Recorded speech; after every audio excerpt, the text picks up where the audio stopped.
You know, when you actually take a step back and you think, okay, let's not glamorize the whole experience, and let's think about this critically. You know, there is a lot that is wrong with the system, including CAS projects, which didn't happen too much at my school, but I know a lot of other schools do kind of volunteerism trips, and that's very white saviourist. And so I actually created a post about that. But anyway, so that was kind of all that led to us creating that petition. And then as we started to read more and learn more from others, and connect with other student groups, we realised this goes beyond curriculum. It includes the people and school cultures. So that's why we changed our name to focus on all international schools rather than just the IB, which is one of many curriculums that are at international schools. And so getting into the webinars, how does that fit into our mission and what we aim to do?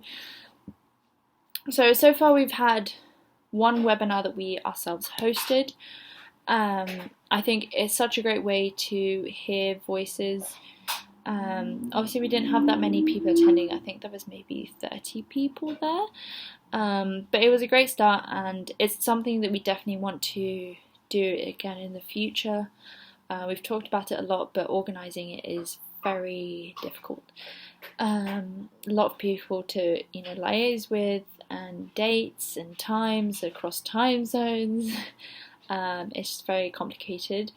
But yeah, our mission is to provide a platform where educators and students can assemble to educate themselves about issues that are marginalised in the international classroom. And I feel that mission, to be honest, fits more with Reset Revolution than with the work we're currently doing. They are actually creating a lot more content regarding that themselves than we have been. But we do aim to uplift the work of others. So we do a lot of shout outs, and we share a lot of work through our social media, not just of fellow students but also educators. So I think webinars can be very important, and on the other hand, I think they can also be quite difficult to organise, especially if you're only a couple people trying to organise it with multiple different external groups. So yeah, I think there are doing things like interviews can be better ways to get more out there quickly. You don't have to rely on other people, maybe just one other person to actually deliver material with you, rather than requiring people to sign up and people to actually take part, not just viewing, but people who are going to be speaking, and all of that requires a lot more planning. But the positives of the webinar, I think it was really great to hear the experiences of the UWC movement, and also the OFS, Overseas Foreign School Singapore movements.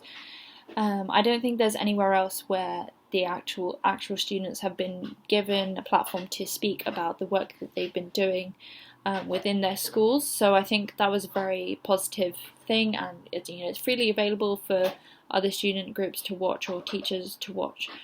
So I think that was definitely a positive, and the fact that we actually managed to, create that event after several months of discussing dates and content and all of that stuff. Things that didn't go as planned, the breakout rooms. So I think it's easier when you actually have the premium Zoom, so you can delegate who's going to be in the breakout rooms, because our idea was that we would have representatives from the different groups in each breakout room, so one representative and then one or two other people who were attending, and then they could ask more personal questions, and that wasn't going to be recorded. But for some reason the breakout rooms ended up having one group all in one, which was unfortunate, but we didn't have the control of the Zoom. So I think that it's also an investment that we perhaps should have made, because we were using the Zoom of someone's university account. So they were one of our presenters was actually the host of the event. So that was kind of a fail. And then, I think generally we could have been more prepared, but ultimately we managed to get the presenters' stories across, and I think that's the most important thing. But I think we could have done better with engaging with the audience.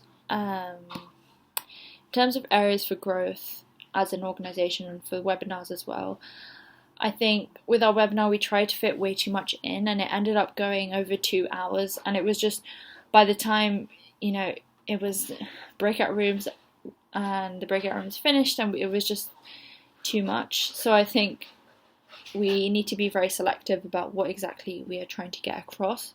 And obviously these are things that we can discuss for hours and hours and hours, and they're super interesting, but at the end of the day we will have a finite amount of time, so we need to cut it down, which is unfortunate. But I think that's definitely something to improve in the future. And then again, doing more kind of short interviews I think can also be beneficial, like what Reset Revolution do, because you can just have a chat with someone and then post that, and then that's like content, and important discussion to share as well. Outcomes, I think for us it was a big win just to organise that event. We see ALOC doing it all the time. They have a team of people. There's quite a number of people who work together on that project, whereas it's just Swy and I, and it can be a lot for us both to take on. So just getting that one event out was, very exciting for us. And besides, since we can't organise events all the time, we do try and share the ALOC stuff and Reset Revolution stuff and any other kind of events that we hear of that are related to the work that we're doing, so that we can attend and also other people can attend, that we might be able to form connections through. And let me just check the final question.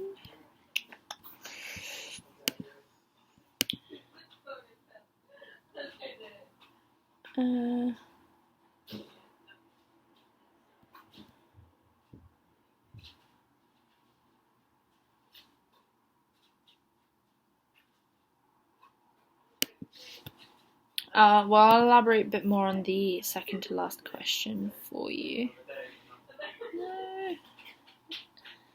Okay, so thinking about in terms of our overall mission, I think, I've said it, but uplifting the voices of fellow alumni I think is very important. And from hearing the work of certain people, there's a lot of gatekeeping of power still.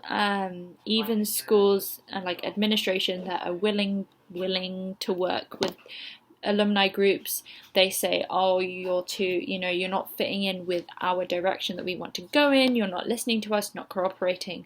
And there's still a lot of gatekeeping of that power and saying we have the power, we have the decision making power, we are a business, blah blah blah. There's always all these excuses and constraints that they make.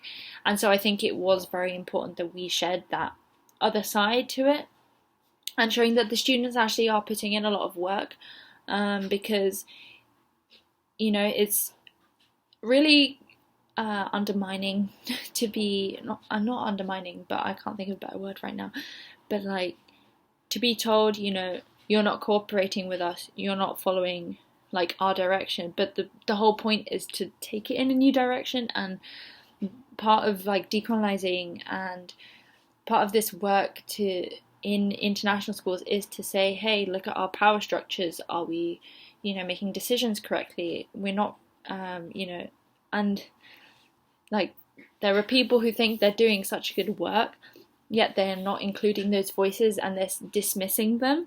It just is so hypocritical and doesn't really make sense.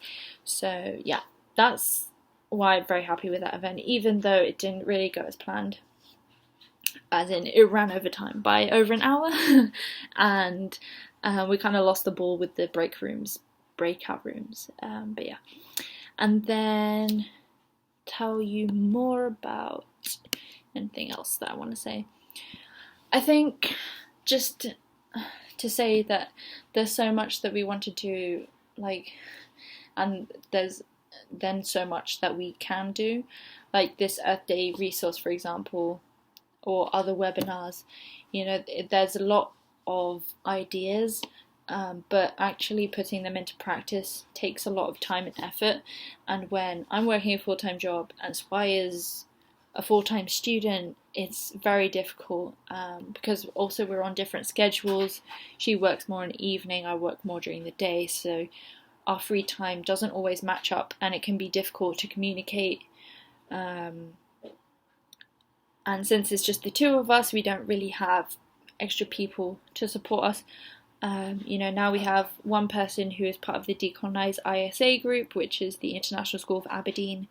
Isabella, she also has a podcast called Bite the Hand That Feeds You, which is really good. But yeah, having that such a small team is really good, but when you don't have that time and energy to really focus it can be very frustrating. And we just don't feel like we're doing as much as we can, or not as much as we want to.